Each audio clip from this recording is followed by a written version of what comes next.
এভাবেই বেজে ওঠে মৃত্যুর সাইরেন। এরপর আকাশে চক্কর দিতে দিতে গভীর পাহাড়ি জঙ্গলে আছড়ে পড়ে ইরানি প্রেসিডেন্টকে বহনকারী হেলিকপ্টার। প্রশ্ন উঠেছে, এটি কি স্বাভাবিক কোনো দুর্ঘটনা নাকি পরিকল্পিত হত্যাকাণ্ড? এই ঘটনায় ইসরায়েলের কোনো হাত রয়েছে? তিনটি হেলিকপ্টার একসাথে রওনা দিলেও শুধুমাত্র প্রেসিডেন্টের হেলিকপ্টার কিভাবে দুর্ঘটনায় পড়ল? নিরাপত্তা টিমের কাছে কি প্রতিকূল আবহাওয়া সম্পর্কে কোনো বার্তা ছিল না? প্রবল প্রতিকূল আবহাওয়ার মধ্যেও কেন হেলিকপ্টার টেক অফ করা হলো? সব মিলিয়ে এটা নিছক দুর্ঘটনা নাকি ভয়াল কোনো ষড়যন্ত্র? তদন্তের পরেই হয়তো তার উত্তর বেরিয়ে আসবে।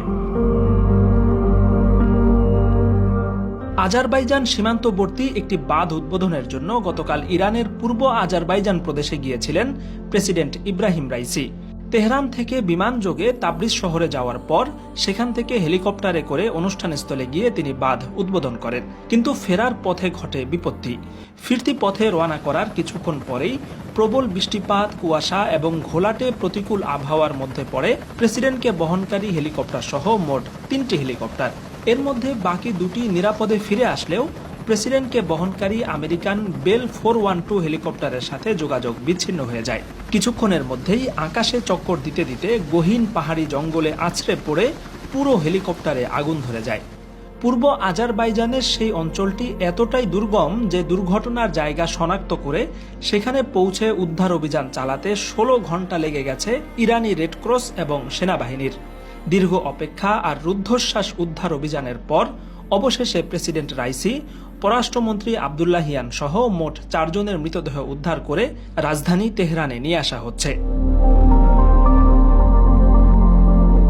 ইরানি প্রেসিডেন্টের এই দুর্ভাগ্যজনক মৃত্যুর ঘটনায় তাকে বহনকারী আমেরিকান বেল 412 হেলিকপ্টার নিয়ে বেশ আলোচনা হচ্ছে। কারণ 1979 সালে ইরানি বিপ্লব সংঘটিত হওয়ার পর আমেরিকা ইরানের কাছে এমন কোনো হেলিকপ্টার আর বিক্রি করেনি। এর অর্থ হচ্ছে প্রেসিডেন্টকে বহনকারী সেই হেলিকপ্টার কমপক্ষে 60 বছরের পুরনো। যদিও যুদ্ধ অভিযান, যাত্রী পরিবহন এবং উদ্ধার কাজ চালানোর ক্ষেত্রে এই হেলিকপ্টারের বিশ্বব্যাপী সুখ্যাতি রয়েছে, তথাপি দেশের সবচেয়ে গুরুত্বপূর্ণ ব্যক্তি প্রেসিডেন্টকে 60 বছরের পুরনো হেলিকপ্টার দিয়ে যাতায়াতের ব্যবস্থা করায় এই প্রোটোকল সিস্টেম নিয়ে এখন ইরানব্যাপী তুমুল সমালোচনা হচ্ছে। সদ্যপ্রয়াত ইরানের এই প্রেসিডেন্ট মূলত একজন ধর্মীয় পণ্ডিত এবং বিচারক হিসেবে পরিচিত ছিলেন। তিনি দীর্ঘ সময় ইরানের প্রধান বিচারপতি হিসাবে দায়িত্ব পালন করেছেন।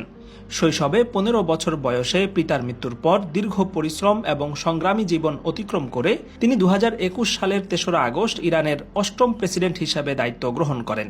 তাকে ইরানের সর্বোচ্চ ধর্মীয় নেতা আলী খোমেনির উত্তরসূরি হিসাবে দেখা হতো।